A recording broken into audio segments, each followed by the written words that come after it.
Yeah, I feel like I was losing all the setups where you were just getting me and then I'm having to open you. I'm just like, I'm immediately losing from that point. Like once you set your fingers in, like around my hand and I'm trying to open it, it just never felt good. I think you let me get away too much with getting my elbow. Like I would just lift my elbow up, grab you, and then come back down. So how do I prevent that? Just Just get away? Yeah. like Go to a referee's grip. If he's getting everything and you can't just statically get to where you want, just go to a referee's grip. Because at the start, he had everything. So what's the method for going to a referee's grip? You have to attempt to get a grip. But just kind of keep floundering about for the time limit and then... Yeah, or get your grip, like just barely hold on. Just so you, yes, I'm in your grip, but referee, he's got to get us to center, get us to center, get us to center. If you get to center, make your adjustments, like just climb and get what you want, maybe tap your thumb, just so it delays it. Just prevent the legal start from happening. Okay. And just don't try to get to your position if you can't. Like instead of trying to fighting to, okay, then it just go and you're straining before the match Come begins. over, have a beer. Okay, we might come say hi in a second. Yeah. Because especially with your setup, how you're here, if he's able to get everything around, by the time you're there, you don't have much here. Yeah. You're already deep inside his hand, so all your leverage pressure here, he's already around it. Yeah. And it just makes it harder for you. Versus if you're in a referee's grip, you can get flat there, depending on who gets close first. Yeah, then it kind of protects him, or protects me from getting... Yeah, and if he tries to around so swallow a little bit more in a referee's grip, and you just give it, he's going to get the time. Right. I'm trying to remember what exactly I did in round 2, because I felt like I got what I wanted in the setup in round 2 in the strap, and it felt really good. Well, from what I remember is you were able to get around. Basically you did to him what he was doing to you. You were able to get a little bit deeper into his hand here, and then when you got this, then when you rolled out here, it was probably about this knuckle that was on this ridge compared to this knuckle that was on that ridge here. So you were able to get there, roll out here, and then get to there. Yeah. Versus the other matches, So I didn't have as much depth. I see. you were just Yeah, I do remember, I made a point to, try to get more of a false grip in that round. But in the other rounds, he was just grabbing my thumb, and then I couldn't really get that false grip in the same way, so... And especially because you were trying to, like you were saying earlier before, keep this distant versus you were distant here, so you're hanging on here when he had more here. Yeah. And just with the discrepancy in your strength levels for these movements you're having, you weren't able to really access everything versus if you were a little bit deeper, then got your separation. I see. Versus if you're already separated at the start, you can't really get any further separated, especially because your arm is so long.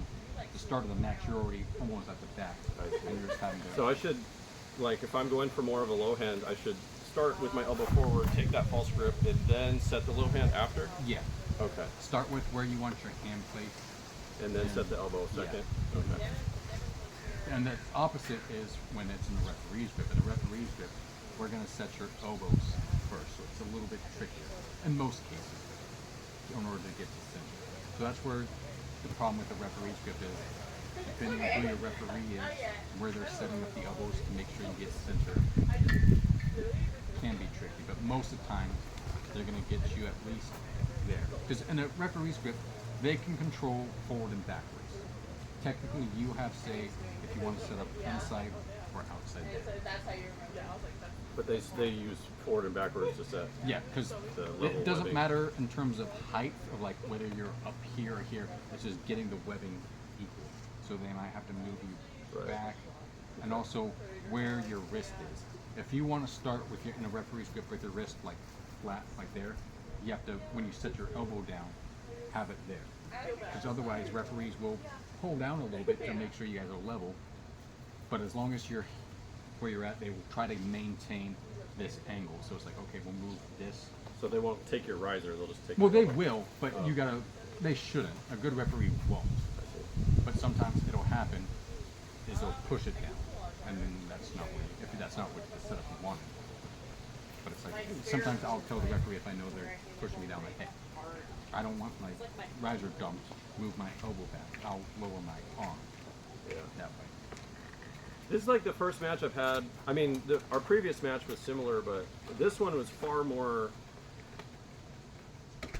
evident to me that it was setup dependent. Yeah, like I've had matches where it's like, okay, the guy was just stronger, or oh yeah, I just did this obviously wrong thing, but like this one, it felt like it was all before the start even happened, like with the deciding.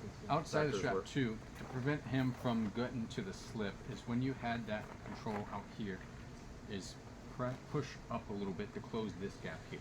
So he doesn't have room to go under. Yeah, or room to like trying to bail out here because you can get your hand and push to the side as he's trying to slide out there. Because once at that point, you already had everything needed. You didn't need to pull him further back. Pull him further back gave him an avenue to push his wrist down there. I did feel though that if he did that, I felt confident. You felt he could have out of strap. I could have hooked him probably. But it is something.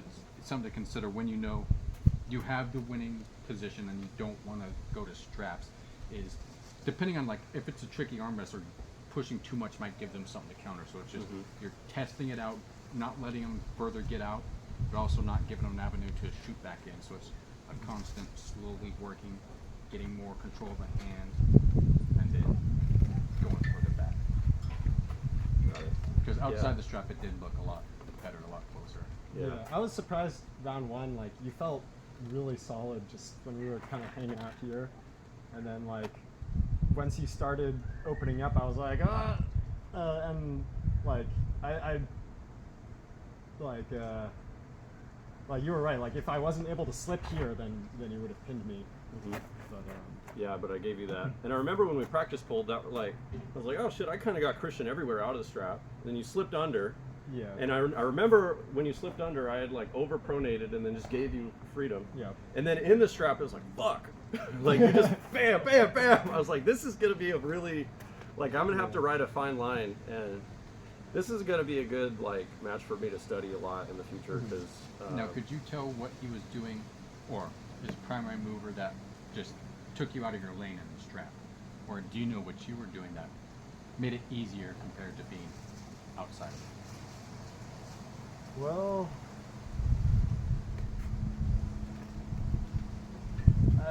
I think it just comes down. I mean, this is kind of the case with me versus everybody. Is that I feel like my wrist is actually pretty strong, but my containment is hella weak. So outside of the strap, I'm limited by my containment. But in the strap, like I feel really good about just keeping this like constant, and I can just go down. And I think for you in particular, you really rely on that like posting style where you need your pronation. And so if I get you here, you lose a lot completely of strength. take it. You lose like and I think I used to be the exact same way until I started playing around with hook more and like dragging more. Yeah. But I can see that like with longer arms it might be harder to access that drag. I'm not sure. Yeah, it felt to me just like it was your combined back and side, like the combined versus just my straight back. Yeah. And of course, you know, Pythagorean theorem, like your hypotenuse is going to beat everything else. So, but yeah, I just feel like because you were able to get your wrist set in, then you're doing a full, like, combinatorial motion, whereas I'm just doing like a single line, you know. And look, with the strap, he was able to almost negate your rising or up pressure with his just flats and back and keeping you down. Especially the way his hand was positioned relative to yours. He was almost at the longest part of this lever, and just this pressure back, because he's tied to the strap, keeps you locked in place to where you're not going to move this. You would have to lift up his entire elbow. Right. And that just took away a lot of pressure. For containment with your wrist allows you to really fully access it without having to engage your lats to limit this. Because sometimes like in like a eccentric handles or something, how you can only go like if you can row 100 pounds with eccentric handle, you maybe get 60. Versus with the strap, it allows you to increase that a little bit more because it's not taxing your wrist as much. Yeah. So the strap allowed him to keep you locked in place and negate this pressure here. Right. Yeah. Yeah, because like to what you were saying about like your containment is kind of your weak link. Like the strap takes the containment out of the equation pretty much, you know. And so like me rising out of your hand, out of the strap, that's not a lane that's available in the strap. Yeah. But yeah, I feel like it's funny because that finish channel I like, he was like, this is the weakness of the Devin Larratt system, and it's that they don't have any side pressure. And that's where I just felt like I couldn't fight you. I couldn't like push you in the way that I wanted to push you. So I had to get way out here. And this is something I've been struggling with, is the fact that like I had this habit of getting way up on the table, but I really need to be like out here to really access what I have, you know what I mean? And so like I need to start setting up more like Alden, like way low, you know, where I can drag back this way instead of it just being like this, you know? Yeah, the whole Devin Larratt system is predicated on keeping your pronation, which is insane because Devin Larratt has absolutely insane pronation. Yeah, it worked great for me with my right arm because like that was my gift out of the gate, but my left arm doesn't have that, and so I'm feeling like I feel more natural, like with more of a hook style, but I don't have the strengths needed. So I'm just going back to the drawing board of like, okay, what are going to be my next main lifts for this next block? But I'm definitely going to get What are a lot more. just your one arm row, single arm row down like this? Where would you say you're? Oh, I don't know. I don't do that. I mean, I do weighted pull-ups, like weighted pull-ups with not a ton. Like I think I was doing like plus 25 for 5, 355 last time I was doing that. So 200-pound weighted pull-up, 100-pound arm.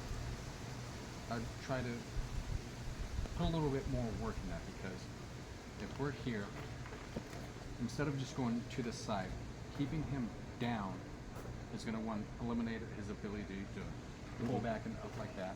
And two, if he goes to the side or down, if I'm down, I can lock him in place and then go upward to the side. It'll put more, it'll tax your hand a little bit more for sure, but it shouldn't be that taxing if he's going strictly to the side. Just going down, so you're, especially because you have a longer arm, you have the almost absolute advantage of height. You can always be on top.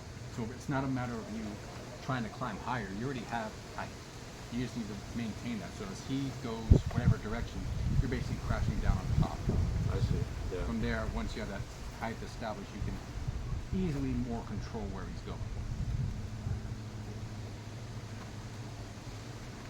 Versus if I'm trying to just climb there, I can already feel it here. Yeah. Versus if I do that same thing, down and then up, it's easier. Down and then up. Yeah, it's kind of, it sounds like an oxymoron, but it makes sense. Yeah. Down this way and then up is now this way. Yeah. Because no matter what your internal rotation is, your ability just to hold something down with your lats and back is always going to be strong. Okay. Makes sense.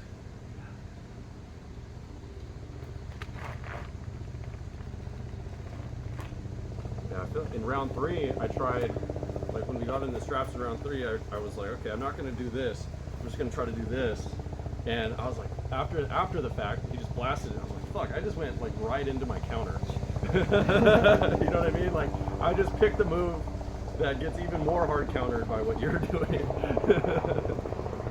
But yeah, that round where, you know, I got the better setup and then was able to sink down and take your hand in the strap, take your wrist in the strap, was like, okay, like if I can do that again, but I don't know why I didn't go back to the well there. That was kind of a mental lapse there. I should have just done the same thing.